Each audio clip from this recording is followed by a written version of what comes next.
الشيطان الرجيم بسم الله الرحمن الرحيم سبحان الذي أسرى بعبده ليلا من المسجد الحرام إلى المسجد الأقصى الذي باركنا حوله لنريه من آياتنا إنه هو السميع البصير صدق الله وصدق رسوله النبي الكريم اللهم صل على محمد عبدك ورسولك وصل على المؤمنين والمؤمنات والمسلمين والمسلمات۔ آج کا خلاصہ سبحان الذی 15 پارے سے ہے۔ سورہ بنی اسرائیل ترتیب میں 17 نمبر پر، نزول کے اعتبار سے 50ویں نمبر پر ہے۔ سورہ بنی اسرائیل مکی صورت ہے۔ اس صورت کا دوسرا نام سورہ اسراء بھی ہے۔ اس صورت کی ابتدائی آیات کے اندر آپ علیہ الصلاۃ والسلام کے معراج کا تذکرہ ہے۔ ہجرت سے 3 سال پہلے آپ علیہ الصلاۃ والسلام کو رات کے وقت معراج کے سفر کے لیے لے جایا گیا۔ اللہ تعالیٰ نے فرشتے کو بھیجا، جبرائیل امین کو۔ وہ اپنے ساتھ جنت کی ایک سواری لے کر آیا جس کا نام براق تھا۔ مکۃ المکرمہ سے بیت المقدس تک لے جایا گیا براق کے اوپر۔ پھر آپ علیہ الصلاۃ والسلام نے وہاں مختلف انبیاء کرام سے ملاقاتیں کی اور تمام انبیاء کرام کی امامت فرمائی۔ یہیں سے آپ علیہ الصلاۃ والسلام کو امام الانبیاء کا خطاب ملا۔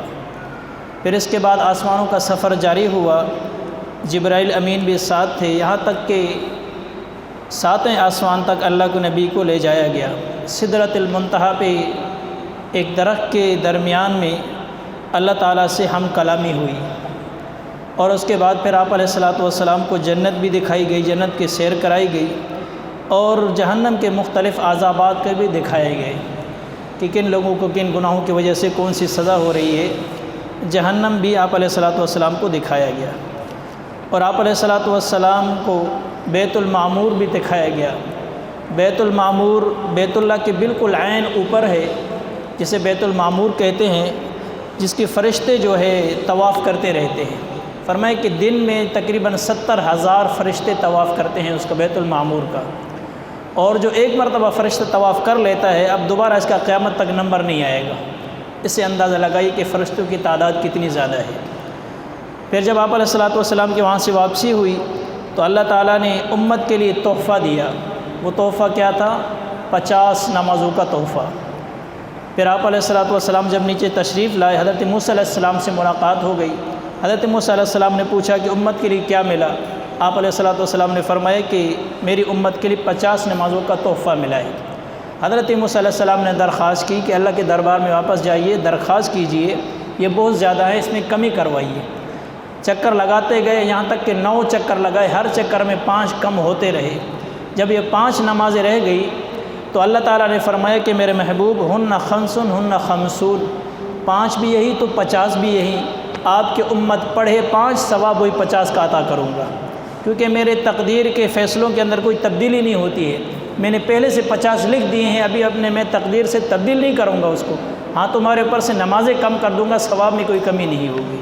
لیکن ہماری کیا کہنے بدقسمتی کہ وہ 5 بھی ہم سے ادا نہیں ہو رہی ہے، ہو بھی رہی ہیں تو بڑا بوجھ محسوس کرتے ہیں، حالانکہ یہ تحفہ ہے، آپ علیہ الصلاۃ والسلام کو معراج کے موقع پر اللہ نے دیا تھا۔ تو بہرحال یہ شروع کی آیات کے اندر جو ہے اس معراج کا تذکرہ ہے۔ اس کے بعد بنی اسرائیل کا فتنہ فساد کا ذکر کیا گیا ہے۔ بنی اسرائیل کو پہلے ہی سے بتلا دیا گیا تھا کہ تم ملک کے شام میں دوبارہ فساد مچاؤ گے، اور ان دونوں بار ہم بطور سزا کے تمہارے اوپر اپنے بندوں کو مسلط کر دیں گے۔ چنانچہ پہلی بار جب انہوں نے توریت کی مخالفت کی اور حضرت شیعہ علیہ السلام جیسے انبیاء کو ناحق قتل کیا تو اللہ تعالیٰ نے ان پر بخت نصر بادشاہ کو مسلط کیا۔ انہوں نے بہت سارے اسرائیلیوں کو قتل کیا، توریت جلا ڈالی، بیت المقدس کو ویران کر دیا، اور بہت سے اسرائیلیوں کو گرفتار کر کے اپنے ساتھ لے گئے۔ دوسری بار ان کا فتنہ اس وقت عروج پر پہنچ گیا جب انہوں نے حضرت زکریا علیہ السلام جیسے پیغمبر کو شہید کیا۔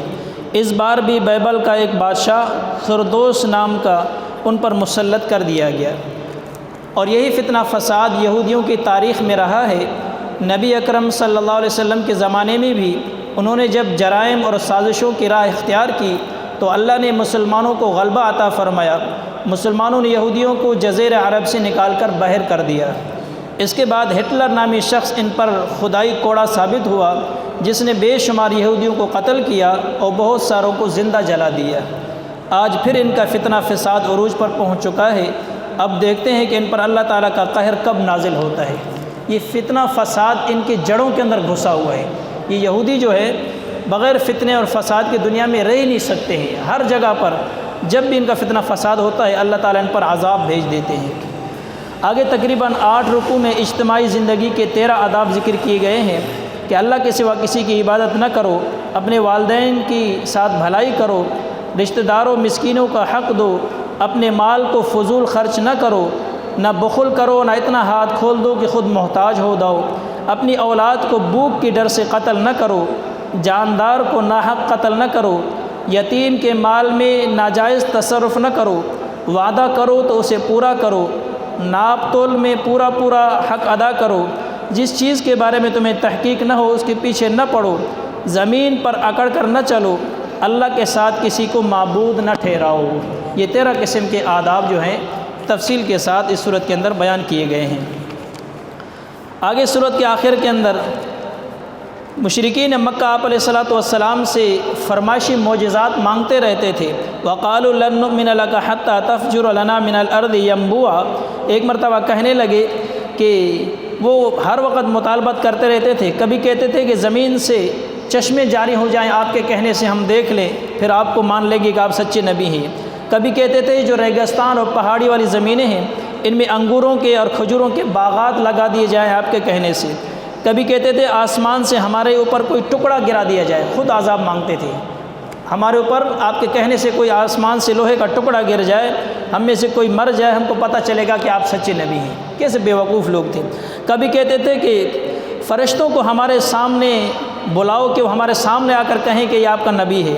کبھی کہتے ہیں تم اپنے لیے سونے کا گھر بنا دو، اور کبھی کہتے تھے کہ ہمارے سامنے آسمان پر چڑھ جاؤ اور وہاں سے اللہ سے تحریر لکھوا کے آ جاؤ کہ میں اللہ کا نبی ہوں۔ اس طرح کی بیہودہ باتیں اور فرمائشی معجزات۔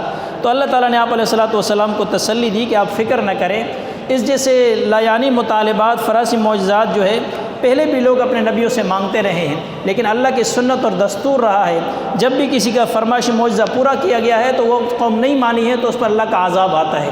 تو اس میں بھی کوئی حکمت پوشیدہ تھی کہ اللہ تعالیٰ نے ان کو یہ چیزیں نہیں دکھوائیں تاکہ ان کے اوپر اجتماعی عذاب نہ آ جائے۔ آگے سورۃ الکہف شروع ہوتی ہے۔ سورہ کہف ترتیب میں 18 نمبر پر، نزول کے اعتبار سے 69 نمبر پر۔ سورہ کہف مکی صورت ہے۔ کہف عربی میں غار کو کہتے ہیں۔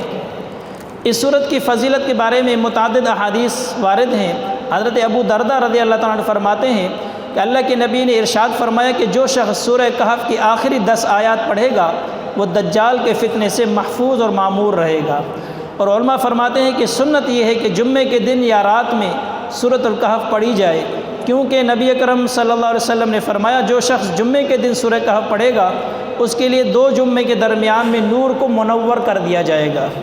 اور فرمایا کہ اس صورت کا موضوع معرکہ ایمان اور مادی چیزیں ہیں، چنانچہ اس صورت کا آخری دور کے فتنوں سے خاص تعلق ہے جس کا سب سے بڑا علم بردار دجال ہوگا۔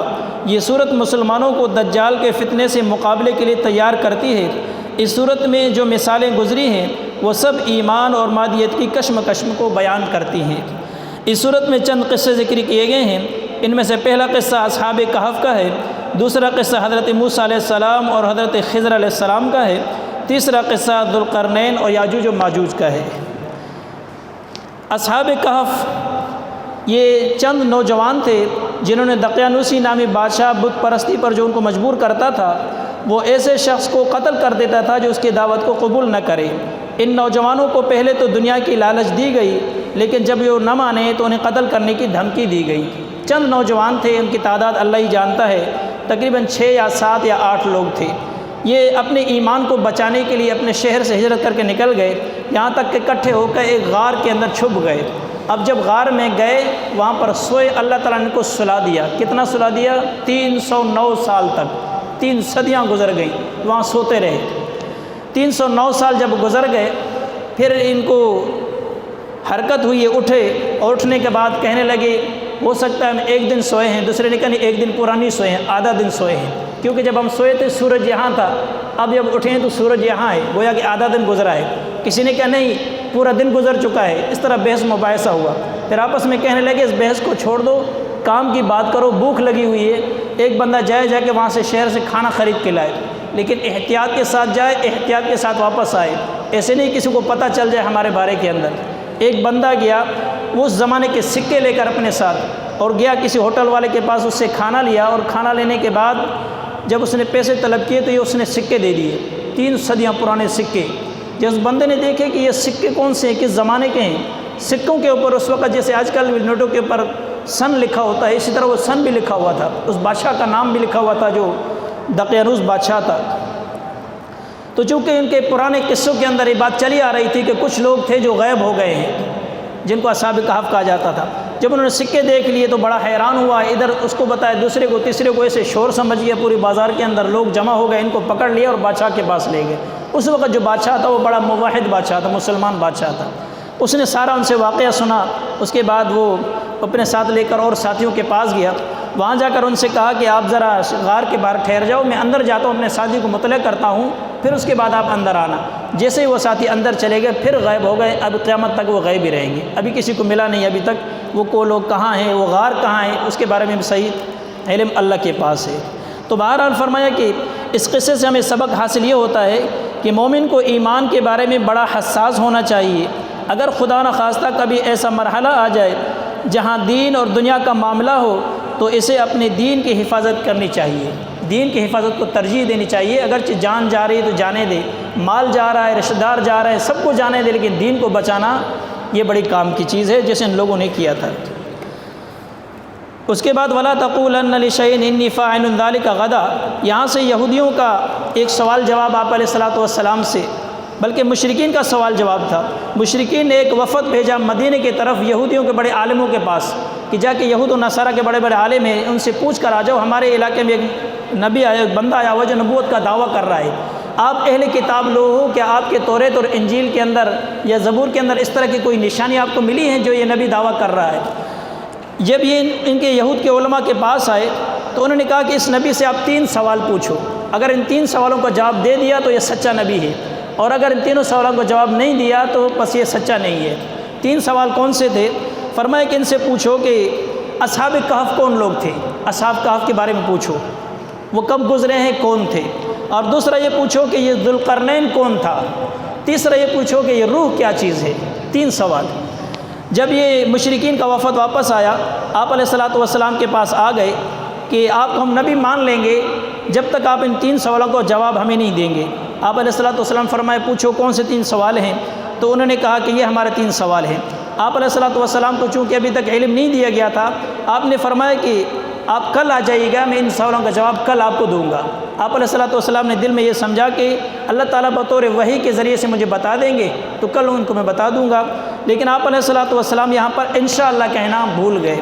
وَلَا تَقُولَنَّ لِشَيْءٍ إِنِّي فَاعِلٌ ذَلِكَ غَدًا، یہاں تک کہ کل آ گئی، وہی بند ہو گئی، وہی نہیں آئی، دوسرے دن آ گئے، تیسرے دن آ گئے، یہاں تک کہ وہ بڑا ٹھٹھا کرنے لگے، مذاق اڑانے لگے کہ اس نے کہا کہ کل آؤں گا، یہ وعدہ خلافی بھی کرتا ہے اور ہمیں ان سوالوں کا جواب بھی نہیں دیتا ہے۔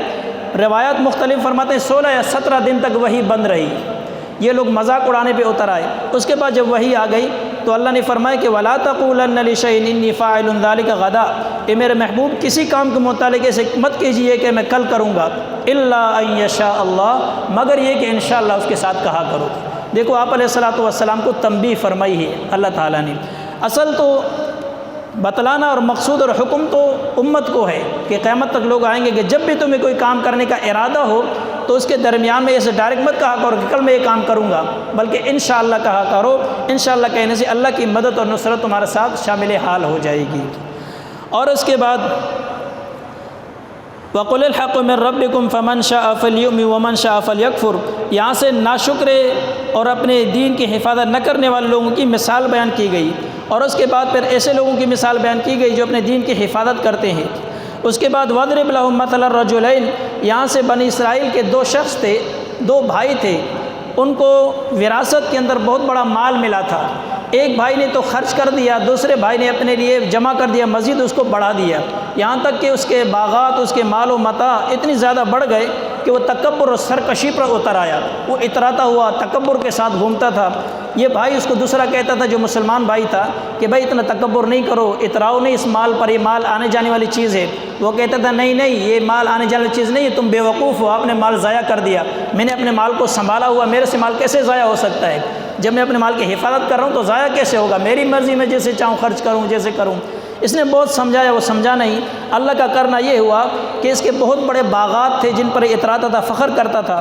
رات کو جب سویا تو اللہ تعالیٰ ان باغوں کے اوپر آگ بھیج دی، یہ بڑے بڑے باغات تھے، ان کے جل کر کوئلہ بن گئے۔ اب جب یہ صبح اپنے باغات کو دیکھنے کے لیے گیا، دیکھا تو سارا راکھ پڑا ہوا ہے۔ اس کے بعد وہ رونے دھونے لگ گیا، یہ میں نے کیا کیا، اگر میں تکبر اور سرکشی نہ کرتا تو شاید میرے ساتھ یہ معاملات نہیں ہوتے۔ تو سبق یہ اس سے ملتا ہے کہ بھئی اللہ جب مال دے اس پہ بھی انسان کو صبر کرنا ہے، شکر سے کام لینا چاہیے۔ تکبر اور سرکشی کرنا، فرمائے کہ یہ ناشکر لوگوں کا کام ہے، شیطان کا کام ہے۔ ہمیشہ اللہ کے سامنے عاجزی اور انکساری کے ساتھ رہنا چاہیے۔ اور آگے وَاضْرِبْ لَهُم مَثَلَ الْحَيَاةِ الدُّنْيَا، یہاں سے بھی مزید دنیا کی مثال دی گئی ہے کہ ان چیزوں کو اپنا سرمایہ مت سمجھو، ان پر خوش نہ ہونا، اصل سرمایہ تو آخرت اور اعمال ہیں۔ جو دنیا کے مقابلے میں دین کی حفاظت کرے اور اچھے اعمال کرے، یہ اصل اس کا سرمایہ ہے۔ کبھی بھی اپنے مال اور اولاد پر فخر نہ کرنا، کیونکہ یہ صرف دنیا کی زینت ہیں، اصل کامیابی تو ایمان اور اعمال میں ترقی کرنا ہے۔ اور آگے قیامت کے دن کا ذکر ہے، جب اعمال کے دفتر انسان کے سامنے کھولے جائیں گے، بندہ حیران ہو جائے گا۔ وَوُضِعَ الْكِتَابُ فَتَرَى الْمُجْرِمِينَ مُشْفِقِينَ مِمَّا فِيهِ وَيَقُولُونَ يَا وَيْلَتَنَا مَا لِهَذَا الْكِتَابِ لَا يُغَادِرُ صَغِيرَةً وَلَا كَبِيرَةً إِلَّا أَحْصَاهَا۔ جب انسان کا اعمال نامہ کھولے جائے گا، وہ کہے گا یہ کیا ہوا، یہ کیسا اعمال نامہ ہے، اس کے اندر تو ہر چھوٹی سی چھوٹی چیز بھی لکھی ہوئی ہے، بڑے اعمال بھی لکھے ہوئے ہیں، چھوٹے بھی لکھے ہوئے ہیں، کوئی عمل انہوں نے چھوڑا نہیں جو میرا لکھا نہیں ہے۔ فرمایا کہ اس لیے کوئی بھی تمہارا عمل جو ہے وہ اللہ سے چھپا ہوا نہیں ہے، تمہارا اعمال نامے کے اندر لکھا ہوا ہے۔ اس لیے چھوٹی سے چھوٹی نیکی کو بھی حقیر نہ سمجھا جائے، اور چھوٹے سے چھوٹے گناہ کو بھی چھوٹا نہ سمجھا جائے۔ اور آگے وَإِذْ قَالَ مُوسَىٰ لِفَتَاهُ لَا أَبْرَحُ، یہاں سے دوسرا قصہ حضرت موسیٰ علیہ السلام اور حضرت خضر علیہ السلام کا شروع ہوتا ہے۔ حضرت موسیٰ علیہ السلام ایک مرتبہ اپنی قوم سے خطاب فرما رہے تھے، وقت کے نبی تھے، پیغمبر تھے، کلیم اللہ تھے۔ کسی نے پوچھا کہ موسیٰ، روئے زمین پر آپ سے بڑا کوئی عالم ہے؟ حضرت موسیٰ علیہ السلام نے جلدی سے کہہ دیا کہ نہیں، مجھ سے بڑا کوئی عالم نہیں ہے۔ اگر حقیقت میں دیکھا جائے تو نبی سے بڑا عالم کون ہو سکتا ہے، لیکن یہ جملہ اللہ کو پسند نہیں آیا۔ اللہ تعالیٰ نے موسیٰ علیہ السلام کو تنبیہ فرمائی کہ آپ نے اسے کیوں کہا کہ مجھ سے بڑا کوئی عالم نہیں ہے، آپ کہتے ہیں کہ اللہ ہی جانتا ہے، آپ کو ایسا کہنا چاہیے تھا۔ پھر حضرت موسیٰ علیہ السلام کی طرف وحی بھیجی کہ آپ سے بھی ایک بڑا عالم ہے، آپ اس کے پاس جائیے، اس سے جا کے علم حاصل کیجیے۔ اب جب اللہ نے حکم دیا اور طریقہ بھی بتا دیا کہ آپ چلو، سفر کرو، سمندر کے کنارے پہ چلتے رہو، اپنے ساتھ ایک تلی ہوئی مچھلی لے لو اور چلتے رہو سمندر پہ، جہاں وہ مچھلی سمندر کے اندر چلی جائے وہی آپ کا منزل مقصود ہے، وہیں پر وہ آپ کو بندہ ملے گا۔ حضرت موسیٰ علیہ السلام نے اپنے غلام کو اپنے ساتھ لیا، یوشع بن نون۔ یہ یوشع بن نون جو تھا، یہ حضرت موسیٰ علیہ السلام اور حضرت ہارون علیہ السلام کے خادم اور غلام تھے، یہ بنی اسرائیلی تھا، ہر وقت حضرت موسیٰ علیہ السلام کے ساتھ رہتے تھے۔ لیکن جب وہ فرعون سے نجات پا کر میدان تیہ کے اندر آئے ہوئے تھے، 40 سال جب وہاں پر گزارا بنی اسرائیلیوں نے، تو حضرت موسیٰ علیہ السلام کا اب انتقال ہو گیا، حضرت ہارون علیہ السلام کا بھی انتقال ہو گیا۔ اس کے بعد 40 سال کے بعد اس یوشع بن نون کو اللہ تعالیٰ نے نبوت عطا فرمائی، یہ نبی بنے۔ اس کے بعد قوم عمالقہ سے جہاں سے اس نے جہاد کیا تھا، یہ آخر میں نبی بن گئے تھے۔ تو یوشع بن نون جو خادم تھا اس وقت، وہ بھی موسیٰ علیہ السلام کے ساتھ ہے۔ چلتے چلتے بڑا لمبا سفر تھا، موسیٰ علیہ السلام نے کہا کہ میں تو تھک گیا ہوں سفر سے، لہٰذا میں تھوڑا سا آرام کر لیتا ہوں، آپ بیٹھیے، اس مچھلی کا خیال کیجیے، اصل ہمارا مقصود تو مچھلی ہے کہ ہم منزل مقصود تک مچھلی کے ذریعے سے ہی پہنچ سکتے ہیں۔ خادم سے کہا کہ آپ بیٹھے رہیں، اس مچھلی پہ نظر رکھیں۔ حضرت موسیٰ علیہ السلام تھوڑی دیر کے لیے لیٹ گئے، اللہ کا کرنا یہ ہوا مچھلی کے اندر جان آ گئی، جو مری ہوئی تلی ہوئی مچھلی تھی، اور یوں کر کے اس سے جو جس برتن کے اندر تھی، برتن سے نکل کر چھلانگ ماری اور سمندر کے اندر چلی گئی۔ اب یہ یوشع بن نون اس کو حیرانی سے دیکھ رہا ہے، سوچا کہ جب موسیٰ علیہ السلام اٹھیں گے تو اس کو بتا دوں گا، لیکن اللہ کا کرنا یہ ہوا کہ موسیٰ علیہ السلام نیند سے اٹھ گئے، اس کو بتانا بھول گیا، اس نے نہیں بتایا۔ انہوں نے دوبارہ سفر جاری رکھا، کافی دور جانے کے بعد موسیٰ علیہ السلام کہنے لگے کہ بڑی بھوک لگی ہے، آ جاؤ کچھ کھانا کھاتے ہیں، اپنا وہ کھولو سامان برتن کھولو۔ جب کھولا تو دیکھا مچھلی نہیں ہے، کہا مچھلی کہاں؟ کہا حضرت مچھلی تو وہاں چلی گئی جہاں آپ سوئے ہوئے تھے، میں تو بھول گیا، مجھ سے شیطان نے بھلا دیا۔ موسیٰ علیہ السلام نے کہا اللہ تیرا بھلا کرے، ہمارا مقصد تو وہی تھا، منزل مقصود وہی تھا، ہم تو اتنا لمبا سفر ایسے ہی کر کے آ گئے۔ پھر دوبارہ اپنے قدموں کے نشانات کو دیکھتے ہوئے اسی مقام پر پہنچ گئے جہاں سے وہ چلے تھے، جہاں پر انہوں نے آرام کیا تھا۔ جب وہاں پر دیکھا تو پانی کا گول سوراخ سا بنا ہوا جہاں مچھلی گئی ہوئی تھی۔ حضرت موسیٰ علیہ السلام اس سوراخ کے اندر گئے تو ایک پتھر کے پیچھے ایک شخص سویا ہوا ہے جس کے اوپر چادر پڑی ہوئی ہے۔ حضرت موسیٰ علیہ السلام نے جاتے ہوئے وہاں پر سلام کیا تو اس نے کہا کون؟ کہا میں موسیٰ۔ کہا کون سا موسیٰ؟ بنی اسرائیل والا موسیٰ؟ کہا ہاں وہ میں موسیٰ ہوں۔ کہا آپ کون؟ کہا میں خضر ہوں، میں بھی اللہ کا نبی اور پیغمبر ہوں۔ آپ کو اللہ نے ظاہری علم دیا ہے، مجھے اللہ نے تکوینی علم دیا ہے جو لوگوں کو نظر نہیں آتا ہے، ایسا علم اللہ نے مجھے دیا ہوا ہے۔ کہا مجھے اللہ نے آپ کے پاس بھیجا ہے، آپ مہربانی کریں کچھ مجھے علم سکھائیے، میں طالب علم ہوں، آپ میرے استاد بن جائیے۔ حضرت خضر علیہ السلام نے منع بھی کیا کہ آپ کی نظر صرف ظاہر پر ہوتی ہے، اللہ نے آپ کو ظاہری علم دیا ہوا ہے، مجھے اللہ نے باطن کے کچھ علوم دیے ہوئے ہیں، لہٰذا آپ میرے ساتھ رہ نہیں سکتے ہیں، صبر نہیں کر سکتے ہیں۔ موسیٰ علیہ السلام نے بڑی منت سماجت کی کہ نہیں حضرت میں قال انک لن تستطیع معی صبرا وکیف تصبر علی ما لم تبہ خبرا، کہا کہ نہیں انشاءاللہ میں آپ کے ساتھ صبر کروں گا جیسے آپ کہیں گے۔ قال ستجدنی انشاءاللہ صابرا ولا اعصی لک امرا، ہر موقع پر میں صبر سے کام لوں گا، آپ کے حکم کی خلاف ورزی نہیں کروں گا، آپ مہربانی کریں مجھے کچھ علم سکھائیے۔ حضرت خضر علیہ السلام نے کہا کہ چلو پھر میرے ساتھ، لیکن بات یاد رکھنا جو بھی میں کام کروں آپ مجھ سے یہ نہیں پوچھنا کہ کیوں کیا آپ نے۔ کہا کہ ٹھیک ہے۔ فانطلقا حتی اذا رکب فی السفینۃ خرقها، ایک کشتی پر چڑھے، سفر کے دوران چلتے چلتے نئی کشتی تھی، حضرت خضر علیہ السلام نے ایک کلہاڑا نکالا، وہ کشتی کو یوں مارا، اس میں سے تختہ نکال کے پھینک دیا، کشتی کو عیبدار بنا دیا، نئی کشتی تھی۔ کشتی والوں نے دیکھا کہ شکل صورت ہے، بڑے نیک سالے لوگ لگتے ہیں، انہوں نے کرایہ بھی نہیں لیا تھا کہ آپ بڑے اچھے لوگ لگتے ہیں، آپ کرایہ نہیں دیں مجھے، ہمیں کرایہ نہیں دیں، لیکن اس نے یہ کر دیا کہ کشتی توڑ دی۔ موسیٰ علیہ السلام سے صبر نہیں ہوا کہ یہ کیا کر دیا کوئی۔ قال الم اقل لک انک لن تستطیع معی صبرا، حضرت موسیٰ علیہ السلام نے پوچھا قال اخرقتها لتغرق اهلها لقد جئت شیئا امرا، یہ آپ نے کیا کر دیا، کشتی توڑ دیا اپنے بغیر وجہ کے۔ حضرت خضر علیہ السلام نے کہا قال الم اقل لک انک لن تستطیع معی صبرا، میں نے آپ کو کہا نہیں تھا آپ سے صبر نہیں ہو سکے گا۔ پھر کہا اچھا معذرت چاہتا ہوں، غلطی ہو گئی۔ فانطلقا، دوبارہ نہیں پوچھوں گا۔ حتی اذا لقی غلاما فقتلہ قال قتلت نفسا زکیۃ بغیر نفس لقد جئت شیئا نکرا، چلتے چلے جا رہے تھے، ایک بستی کے پاس سے گزر رہے تھے، چھوٹے معصوم بچے کھیل رہے تھے، حضرت خضر علیہ السلام بچوں کے پاس گئے، ایک بچے کو گردن سے پکڑا، یوں کر کے گردن توڑ دی اس کی، مار دیا بچے کو۔ اب موسیٰ علیہ السلام سے پھر صبر نہیں ہوا۔ قال الم اقل لک انک لن تستطیع معی صبرا، یہ کیا کیا آپ نے، ایک معصوم بچے کو آپ نے قتل کر دیا، قتل کرنا کتنا بڑا گناہ ہے، آپ نے کیا کر دیا۔ پھر حضرت خضر علیہ السلام نے کہا کہ آپ کو تو میں نے پہلے ہی کہا تھا کہ آپ سے صبر نہیں ہوگا۔ کہا کہ چلو غلطی ہو گیا، کہ دوبارہ میں پوچھوں نا پھر آپ مجھے اپنے ساتھ نہیں لے جائے گا۔ فانطلقا حتی اذا اتیا اہل قریۃ استطعما اہلها فابوا ان یضیفوهما فوجدا فیها جدارا یرید، ایک بستی سے گزر رہے تھے، مسافر تھے، ان کو بھوک پیاس لگی ہوئی تھی، بستی والوں سے کہا کہ ہم دور کے مسافر ہیں، ہمیں کچھ کھانا دیجیے، کچھ پانی دیجیے۔ بستی والوں نے کہا یہاں کوئی ہوٹل کھلا ہوا ہے، تمہیں پانی دے یا کھانا دے، جاؤ اپنا کام کرو، جا کے کہیں اور سے لے لو۔ بے رخی سے بات کی، کھانا پینا نہیں دیا۔ حضرت خضر علیہ السلام جب بستی سے نکل رہے تھے، دیکھا کہ ایک دیوار بالکل گرنے کے قریب ہے۔ موسیٰ علیہ السلام سے کہا کہ آ جاؤ، یہ دیوار گرنے والی ہے، اس کو سیدھا کر دیتے ہیں، آپ مزدور بن جائے، میں مستری بن جاتا ہوں۔ کئی گھنٹے لگا دیا، اس دیوار کو سیدھا کر دیا، بغیر مزدوری مانگے پھر چل پڑے۔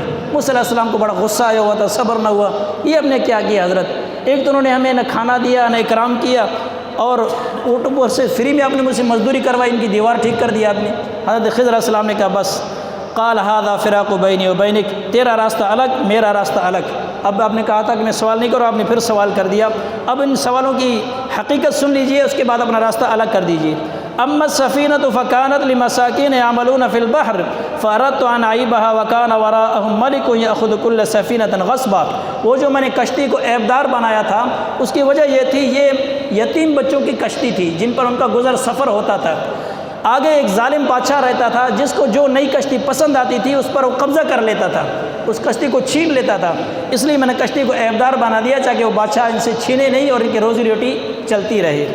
اور فرمایا اما الغلام فکان ابواہ مؤمنین فخشینا ان یرهقهما طغیانا وکفرا، یہ جو بچہ تھا اس کو میں نے جو قتل کر دیا، اس کی وجہ یہ ہے کہ اس کے ماں باپ بڑے نیک صالح انسان ہیں، لیکن یہ بچہ بڑے ہو کر کافر بنتا، ماں باپ کے لیے سر کا درد بنتا، اس لیے اللہ نے مجھے حکم دیا، میں نے اس بچے کو قتل کر دیا۔ تو گویا کہ ان کے ساتھ میں نے اچھا ہی کر دی۔ فَأَرَادْنَا أَن يُبْدِلَهُمَا رَبُّهُمَا خَيْرًا مِّنْهُ وَأَمَّا الْجِدَارُ فَكَانَ لِغُلَامَيْنِ يَتِيمَيْنِ فِي الْمَدِينَةِ، فرمائے کہ جو ہم نے دیوار درست کر دی، اس دیوار کے نیچے جو ہے یتیم بچوں کا خزانہ چھپا ہوا ہے، ان کے والدین نے ان کے لیے خزانہ چھپا کے رکھا تھا، یتیم بچے ہیں، چھوٹے ہیں، معصوم ہیں، اگر دیوار گر جائے گی یہ خزانہ ظاہر ہو جائے گا، لوگ اٹھا کے لے جائیں گے، جب یہ بڑے ہو جائیں گے ان کی وصیت میں لکھا ہوا ہے یہ خود ہی اس دیوار کو گرائیں گے، اپنا خزانہ اس میں سے نکال لیں گے اور خرچ کر لیں گے۔ تو اللہ کے حکم سے میں نے اس لیے دیوار درست کر دی۔ تو فرمایا کہ دیکھیں اللہ تعالیٰ نے جو ہے نیک صالح لوگوں کی کتنی جو ہے ہمدردی کی ہے، کتنا ان کا خیال رکھا ہے۔ فرمایا کہ ان کے والدین نیک صالح تھے، بچے نیک صالح نہیں ہیں، ان کے والدین نیک صالح تھے۔ ادھر جو بچے کو قتل کیا اس کے والدین نیک صالح ہیں، اس سے پتہ چلا کہ والدین نیک صالح ہوں نا ان کا اثر اولاد میں بھی چلتا ہے اور کئی پشتوں تک ان کا اثر چلتا رہتا ہے۔ ہم جو رونا روتے ہیں نا کہ ہمارے اولاد نافرمان ہو، کہ اپنے پر توجہ دیا کریں کہ ہمارے حالات کیسے ہیں، ہمارے اعمال کیسے ہیں۔ اگر ہم خود ہوں، نیک صالح ہوں، اللہ کے احکامات کو ماننے والے ہوں تو اولاد بھی ہماری فرما بردار بن جائے گی۔ حضرت موسیٰ علیہ السلام اور حضرت خضر علیہ السلام کے واقعے سے ہمیں کیا سبق ملتا ہے؟ وہ یہ ہے کہ ہمارے سامنے شب و روز جو واقعات پیش آتے ہیں، کسی کو جوانی میں یا بچپن میں موت آ جاتی ہے، کوئی کسی حادثے کا شکار ہو جاتا ہے، کسی کی عمارت گر جاتی ہے، کسی کا چلتا ہوا کاروبار ٹھپ ہو جاتا ہے، تو ان تمام واقعات کے پس پردہ بڑی عجیب و غریب حکمتیں اور حقائق پوشیدہ ہوتے ہیں۔ اور ہمیں اس سے کیا حاصل ہوا کہ ان پر صبر کے سوا اور کچھ نہیں کرنا چاہیے، صبر ہی بہتر ہے، کیونکہ حقیقت حال ہمیں پتہ نہیں ہے، جب پتہ چلے گا تو پھر ہم افسوس کریں گے، جیسا کہ حضرت موسیٰ علیہ السلام نے افسوس کیا تھا کہ میں کچھ صبر کر لیتا تو مزید کچھ علوم حاصل کر لیتا۔ تو فرمائے کہ ہر کام کے اندر اللہ کی حکمت ہوتی ہے، کوئی نہ کوئی، ہمیں ہر کام کے اندر صبر سے کام لینا چاہیے۔ تیسرا سوال جو ان مشرکین نے کیا تھا کہ ذوالقرنین کون تھا، تو اللہ تعالیٰ نے بتا دیا کہ ذوالقرنین ایک نیک صالح انسان تھا۔ اس کے اندر علماء کا اختلاف ہے، بعض فرماتے ہیں کہ اس کو نبوت ملی تھی، بعض فرماتے ہیں کہ نہیں، نبوت اس کو نہیں ملی تھی، لیکن نیک صالح انسان تھا، موحد انسان تھا، اور اللہ تعالیٰ نے اس کو یہ ملکہ عطا کیا تھا کہ لمبے لمبے سفر کرتا تھا، مشرق اور مغرب، شمال اور جنوب، جہاں جہاں پر سورج ختم ہو رہی، دنیا ختم ہو رہی، وہاں تک انہوں نے سفر کیا۔ ایک سفر پر گئے ہوئے تھے، ایک قوم وہاں پر ملی، ان قوم والوں نے کہا کہ آپ اچھے اور نیک صالح انسان لگتے ہیں، بڑے طاقتور بادشاہ لگتے ہیں، ہمارے لیے ایک احسان کر دیجئے کہ اس پہاڑ کے پیچھے ایک قوم رہتی ہے جو یاجوج و ماجوج ہے، وہ کبھی کبھی ہمارے اوپر حملہ آور ہوتے ہیں، ہم بڑا نقصان پہنچاتے ہیں، آپ مہربانی کریں دونوں پہاڑوں کے درمیان میں اس وادی کو بند کر دیں تاکہ یہ قوم ہمیں جو ہے نقصان نہ پہنچائے۔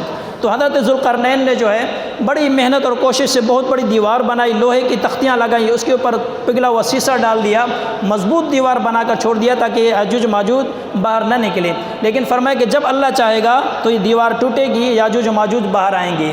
بعض علماء فرماتے ہیں کہ یہ قرب قیامت میں دیوار ٹوٹے گی اور یاجوج ماجوج باہر آئیں گے، یہ قرب قیامت کی نشانیوں میں سے ہے۔ اسی طرح اس صورت کا اختتام ہوا، آگے سورۃ المریم شروع ہوتی ہے، انشاءاللہ اس کا خلاصہ کل سے بیان ہوگا۔ اللہ تعالیٰ ان باتوں پر عمل کی توفیق عطا فرمائے۔ الحمد